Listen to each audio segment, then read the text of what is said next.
থেকে দূরে থাকার জন্য।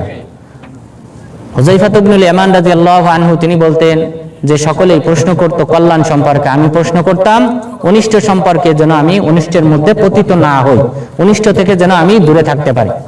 সিনতাইনি ওয়া সাবঈনা ফিরকা ওয়া তাফতারিকু উম্মতি আলা 73 ফিরকা, যে ইহুদিরা 71টি দলে বিভক্ত হয়েছে, খ্রিস্টানরা 72টি দলে বিভক্ত হয়েছে, আর আমার উম্মত 73টি দলে বিভক্ত হবে।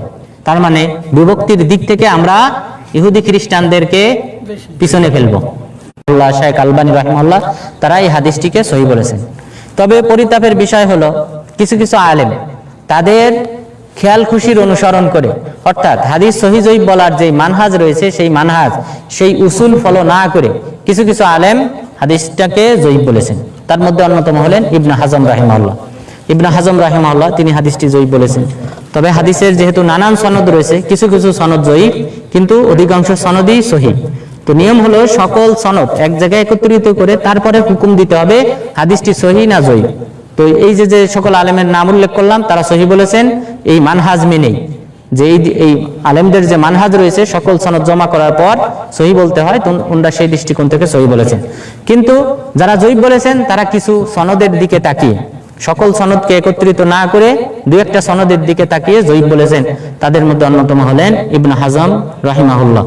এরপর পাশাপাশি যারা জয়ীফ বলেছেন তাদের মধ্যে অন্যতম হলেন বর্তমান যুগের আব্দুর রহমান বাদবী, এবং পাশাপাশি ইউসুফ আল করজাবী, যিনি কিছুদিন আগে মারা গিয়েছেন। ইউসুফ আল করজাবী তিনি কিন্তু ইখওয়ানুল মুসলিমিনদের একজন আলেম, এবং ব্রাদারহুড যে দলটি রয়েছে মিশরের তাদের একজন আলেম। তিনি একমাত্র ব্যক্তি যেই ব্যক্তি সবচেয়ে বিরোধিতা করেছেন এই হাদিসের, এবং তিনি তার আস-সাহওয়া আল ইসলামিয়া গ্রন্থে 40 পৃষ্ঠা লিপিবদ্ধ করেছেন এই হাদিসের সনদ এবং মতন জয়ীফ প্রমাণ করার জন্য। কিন্তু আল্লাহ তাআলা তাকে সেই তৌফিক দেন নাই, কারণ আসলে তিনি এই হাদিস সহিহ জয়ীফ বলার যে দক্ষতা যোগ্যতা থাকা দরকার সেটা তার মধ্যে নেই। তিনি তার খেয়াল খুশির অনুসরণ করেছেন, ইবনে হাজম রাহিমাহুল্লাহকে অনুসরণ করেছেন। তিনি এইভাবে তিনি আপ্রাণ চেষ্টা করেছেন এই হাদিসটিকে জয়ীফ বলার। এই হাদিসটা জয়ীফ বলার কোনো কারণ নেই। এখানে আপনি যদি হাদিসটা যদি জয়ীফ হয়ও, অথবা হাদিসটা যদি হাদিসে উল্লেখ নাও থাকতো, তাও তো এটা তো বাস্তব যে আমরা দেখতেছি মুসলিমরা বিভিন্ন দলে বিভক্ত। এটা কি অস্বীকার করা যায়? মুসলিমদের অস্বীকার করার কোনো উপায় নাই যে মুসলিমরা নানান দলে বিভক্ত। তো সেখানে একটা সহিহ হাদিস, এটাকে তিনি কিন্তু নানান ভাবে জয়ীফ প্রমাণ করার চেষ্টা করেছেন। এটার পিছনে মূল কারণ হলো আসলে যে সকল ফিরকায়ে বাতিলা তৈরি হয়েছে, প্রত্যেক ফিরকায়ে বাতিলা, প্রতিটি ফিরকায়ে বাতিলাই কোনো না কোনো হাদিস অস্বীকার করেছে, এবং কোনো না কোনো হাদিস তারা নিজেদের দলকে টিকে রাখার জন্য তৈরি করেছে। খাওয়ারেজরা দাজ্জালকে অস্বীকার করে, কারণ কি? সনদ জয়ীফ? তা না, কারণ হলো এটা সহিহ বুখারী মুসলিমের হাদিস।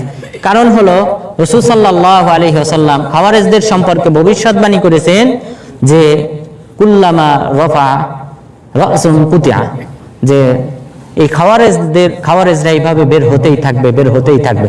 মুসলিম শাসকের বিরুদ্ধে এরকম খাওয়ারেজদের অভিযান চলতেই থাকবে। এইভাবে তাদের মধ্য থেকে যখনই কোনো একজন নেতা বের হবে, কুতিয়া তার মাথাকে কেটে ফেলা হবে। এইভাবে 20 বার বললেন যে এইভাবে তাদের নেতা বের হতেই থাকবে এবং প্রত্যেককে হত্যা করা হবে, কারণ তারা মানুষের রক্ত নিয়ে হোলি খেলে, সুতরাং তার বদলা হিসেবে তাদেরকেও হত্যা করা হবে। তো 20 বার বললেন। 20 বার বলার পর বললেন যে এরপর সুম্মা ফি ইরাদিহিম, এরপর তাদেরকে অনুসরণ করে দাজ্জাল বের হবে, এবং দাজ্জালকে অনুসরণ করবে এই সকল খাওয়ারেজরা। তো রাসূল সাল্লাল্লাহু আলাইহি ওয়াসাল্লাম সংযোগ দিলেন এই খাওয়ারেজদের, যে তাদের শেষ পরিণাম হবে তারা দাজ্জালের সাথী হবে। এই কারণে তারা দাজ্জালকেও অস্বীকার করে, এই সহিহ হাদিসগুলিও অস্বীকার করে, কেননা রাসূল সাল্লাল্লাহু আলাইহি ওয়াসাল্লাম তাদেরকে দাজ্জালের অনুসারী হিসেবে আখ্যায়িত করেছেন। তো এইভাবে যদি দেখেন অধিকাংশ ফিরকায়ে বাতিলা তারা কিন্তু সহিহ হাদিসগুলিকে অস্বীকার করেছে, এবং অনেক হাদিস যেগুলি হাদিস আল্লাহ রাসূল থেকে সাব্যস্ত হয় নাই, কিন্তু তারা আল্লাহ রাসূলের নামে প্রচার করেছে।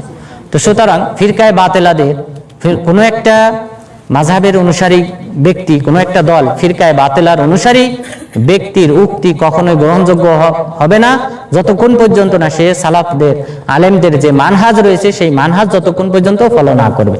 তো সেই দৃষ্টিকোণ থেকে ইউসুফ করজাবি, পাশাপাশি আব্দুর রহমান বাদাবি, ইবনে হাজম রাহিমাহুল্লাহ, এই সকল ব্যক্তিদের উক্তি এই হাদিসের ক্ষেত্রে গ্রহণযোগ্য না, বরং হাদিসটি সহিহ সনদেই বর্ণিত হয়েছে, যেটা আমরা আলেমদের নাম উল্লেখ করলাম। এই সকল আলেমরা হাদিসটিকে সহিহ হিসেবে আখ্যায়িত করেছেন।